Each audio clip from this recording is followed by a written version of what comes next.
Cet épisode commence avec Paula, déterminée à réclamer le fils de Juana. Malgré les mises en garde de son père, qui estime que cette décision ne fera que compliquer les choses, elle reste ferme. Rogelio lui explique que cela ne leur convient pas, car la situation risque d'empirer, mais Paula réplique que pour elle, c'est la seule solution. Elle est convaincue que Gabriel veut être avec Juana uniquement à cause de l'enfant. Elle affirme qu'elle est prête à tout pour récupérer son mari. Rogelio rappelle que l'insémination de Juana était une erreur, mais Paula insiste. Le contrat est clair, l'enfant issu de cette procédure appartient à elle et à Gabriel. Pendant ce temps, Juana discute avec sa famille. Elle leur explique que ni elle ni Gabriel ne sont responsables de cette erreur médicale. Josefina, suspicieuse, lui demande si elle n'a jamais envisagé que Gabriel et Paula aient manigancé ce plan pour avoir un enfant à travers elle. Juana nie catégoriquement et affirme que Gabriel a même demandé le divorce à Paula. Elle ajoute qu'ils sont amoureux l'un de l'autre et qu'elle ne veut pas priver Gabriel de son fils.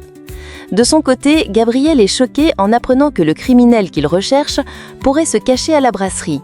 Salvador lui présente les résultats de ses recherches, indiquant que Camila est une suspecte potentielle. Selon lui, la personne derrière cette affaire cherche à faire tomber la brasserie. Chez Josefina, cette dernière confie à ses enfants qu'elle doute que Paula laisse son mari milliardaire partir sans réagir. Elle pense que Paula se sent profondément trahie. Au même moment, Rogelio essaie de convaincre Paula d'oublier cette histoire de bébé, mais elle reste obstinée. Il l'accuse de ne s'intéresser qu'à Gabriel, alors que lui ne pense qu'à l'entreprise. Paula est convaincue que si Gabriel croit que l'enfant de Juana lui appartient légalement, il reviendra vers elle. Alors qu'il parle, Amparo arrive. Rogelio révèle que le contrat d'insémination avait été signé avec une autre femme et non avec Juana. Amparo soupçonne le médecin d'avoir été complice de Juana et Paula est d'accord avec sa mère. Pendant ce temps, Margarita discute avec Juana. Elle lui confie qu'elle ne connaît pas Gabriel personnellement, mais elle est persuadée qu'il est sincèrement amoureux de Juana. Juana, à tout sourire, lui raconte qu'ils ont traversé beaucoup d'épreuves ensemble. Margarita s'émerveille du destin et trouve incroyable de vivre aujourd'hui dans cette maison. Juana, touchée, dit qu'elle doit se rendre à l'hôpital pour voir David. À la brasserie, Camila remarque la présence constante de Salvador. Ce dernier lui dit qu'il s'occupe de vérifier la sécurité car il pense que le criminel est encore dans les lieux. Il pense que c'est cette personne qui a contaminé la bière. Un peu plus tard, Camila discute avec Carlos à propos du divorce de Gabriel. Elle dit que Gabriel mérite une femme qui saura l'aimer, le respecter et le rendre heureux. Carlos confirme, ajoutant qu'il a accompagné Juana pour parler à Gabriel, car il est convaincu qu'ils s'aiment sincèrement. Camila est surprise par ces révélations. De son côté, Inès confie à Daniela qu'elle comprend ce que c'est d'aimer quelqu'un d'inaccessible, car elle vit la même chose. Daniela, curieuse, veut en savoir plus, mais Inès refuse de poursuivre la conversation. Pendant ce temps, Salvador vérifie les caméras de surveillance de la brasserie. En sortant, il passe par le bureau de Manuel, lui parle brièvement de l'enquête et lui demande à qui pourrait profiter la chute de la brasserie.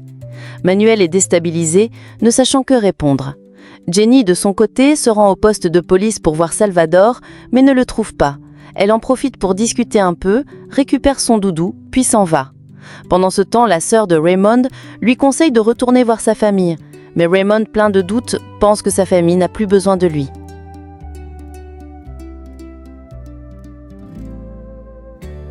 Carlos retrouve Enriqueta à la cafétéria. Il lui parle de ce qu'il a ressenti en voyant l'amour entre Gabriel et Juana.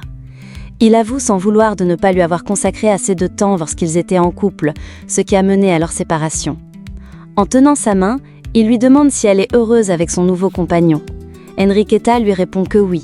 Déçu, Carlos retourne dans son bureau. Dans le bureau de Manuel, Salvador lui promet qu'ils vont découvrir l'identité de la personne responsable de l'empoisonnement des bières. Manuel est terrifié, mais fait tout pour le cacher. Pendant ce temps, Rogelio discute avec le procureur qui lui fournit les dernières informations sur l'enquête menée par Salvador. Rogelio en profite pour demander aussi son aide dans la procédure de divorce de Paola. Peu après, l'avocate de Rogelio l'appelle.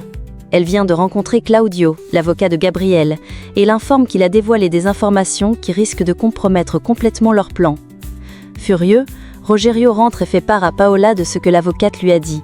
Il ajoute que Gabriel ne veut pas lui céder les actions de l'entreprise. Paola lui interdit de discuter avec l'avocate des affaires familiales. Elle accuse son père de ne penser qu'à l'entreprise et pas à elle. Elle insiste sur le fait que la faiblesse de Gabriel, c'est son fils, et qu'elle compte bien récupérer l'enfant. Rogerio lui dit qu'elle n'y arrivera pas. Paola, plus déterminée que jamais, lui répond qu'elle réussira, puis quitte la pièce sans se retourner. De l'autre côté, Joanna passe du temps avec David dans une atmosphère relativement calme. Soudain, son téléphone sonne, c'est Gabriel qui l'appelle. En voyant cela, David, agacé, lui reproche de ne pas respecter les termes de leur accord, celui de prendre ses distances avec Gabriel. Malgré l'observation de David, Joanna décide de décrocher l'appel.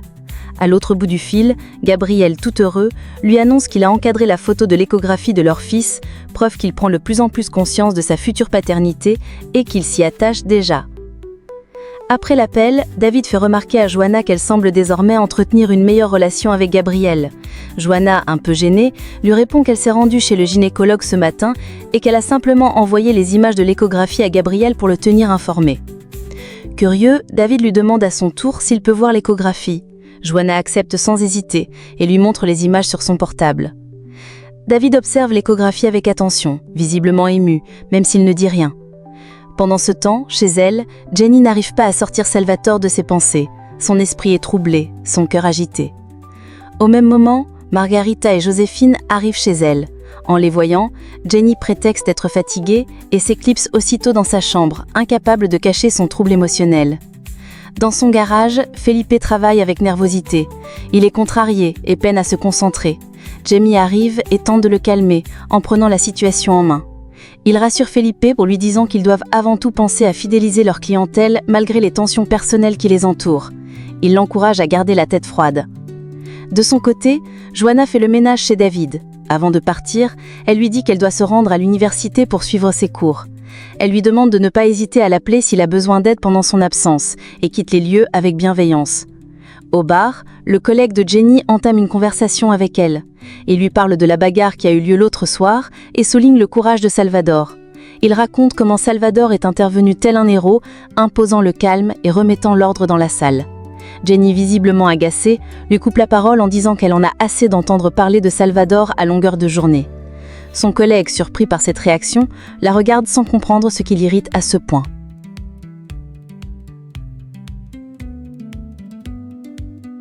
Pendant ce temps, Margarita se rend au poste de police pour avoir des nouvelles de son père, Raymond. En la voyant arriver, Pacheco est complètement déstabilisé. Il reste figé, perd ses mots, comme s'il avait oublié comment parler. Après quelques secondes de silence embarrassant, il parvient enfin à lui répondre.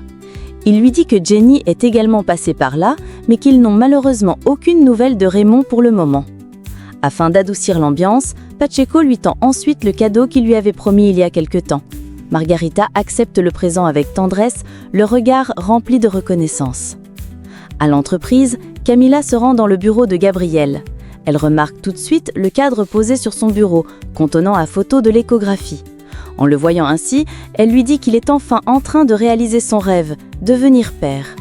Gabriel acquiesce, visiblement ému, et la remercie d'avoir été à ses côtés, surtout durant les périodes difficiles qu'il a traversées avec Paola. Camila, touchée, lui rappelle qu'il ne doit jamais douter de sa loyauté, car elle fait partie de ceux qui sont prêts à tout pour lui, quoi qu'il arrive. Au même moment, l'avocat de Gabriel entre dans le bureau. Il vient l'informer qu'ils doivent se préparer à une éventuelle offensive de Paola et de son père, car il suspecte qu'ils sont en train de monter un plan. Camila se retire discrètement pour leur laisser de l'intimité. Claudio, l'avocat, annonce ensuite que Paola réclame 50% des biens de l'entreprise de Gabriel. Ce dernier sourit, presque amusé, devant une telle audace. Claudio lui explique qu'il leur a fait valoir que l'entreprise provenait d'un héritage familial et qu'elle ne devrait donc pas être incluse dans le partage des biens matrimoniaux. Toutefois, il ajoute que Paola veut aussi discuter du contrat d'insémination artificielle qu'ils avaient signé. Gabriel est sidéré. Il ne comprend pas comment elle ose revenir là-dessus. Il reste choqué par cette revendication inattendue. À l'extérieur, Manuel rejoint Camila, qui semble tendue. Elle lui confie à quel point elle trouve cela absurde que personne ne voit que le véritable monstre est le père de Paola. Tout en discutant, elle ressent soudain une vive douleur à la tête. Manuel s'inquiète et lui demande si elle se sent bien. Il lui propose alors d'aller prendre un café pour se détendre un peu. Alors qu'ils s'éloignent ensemble, Eliana, qui passe non loin de là, les entend. Elle perçoit très clairement l'invitation de Manuel à Camila et devient furieuse. Elle retourne dans son bureau, claque des dossiers sur son bureau avec rage et confie à son amie Susanna que Camila essaie de lui voler Manuel. Dans un autre bureau, Enriqueta repense à sa récente conversation avec Carlos. Il lui avait confié qu'il avait été stupide de l'avoir perdu et que cela le rongeait encore aujourd'hui. Rongée par ses souvenirs, Enriqueta prend son téléphone et compose le numéro de Felipe. De son côté, Felipe, en voyant l'appel, hésite à décrocher. Chemi tente de le convaincre de répondre, mais en vain. Felipe laisse son téléphone sonner, troublé. Peu de temps après, Camila suit Joanna discrètement jusqu'à chez elle. Une fois seule avec elle, elle l'aborde frontalement et lui demande combien elle veut en échange de s'éloigner de Gabriel. Joanna est profondément choquée par cette proposition. Elle lui répond qu'elle n'est pas à vendre. Elle explique qu'elle est une étudiante qui se bat seule pour construire un avenir digne et qu'elle ne trahira pas ses principes pour de l'argent. À la brasserie, Paola arrive avec son avocate pour une réunion officielle avec Gabriel et Claudio, l'avocat de ce dernier. Elle est très déterminée à obtenir ce qu'elle souhaite. Chez Joséphine, cette dernière demande à Joanna qui était cette femme dehors. Joanna répond simplement que c'était une amie de la femme de Gabriel. Joséphine est surprise et Joanna lui explique qu'elle est venue pour lui proposer de l'argent afin qu'elle s'éloigne de Gabriel.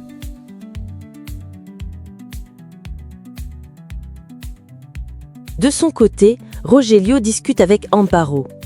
Il lui dit qu'il ne compte pas laisser Gabriel s'en sortir aussi facilement, surtout sans donner ses actions à Paula.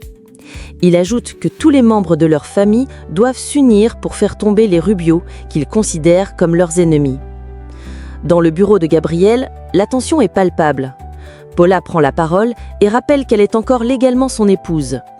Elle évoque les traumatismes qu'elle a vécus avec lui lorsqu'ils essayaient d'avoir un enfant, sans succès. Gabriel la contredit immédiatement. Il affirme que c'est totalement faux et ajoute qu'elle n'a jamais réellement voulu devenir mère.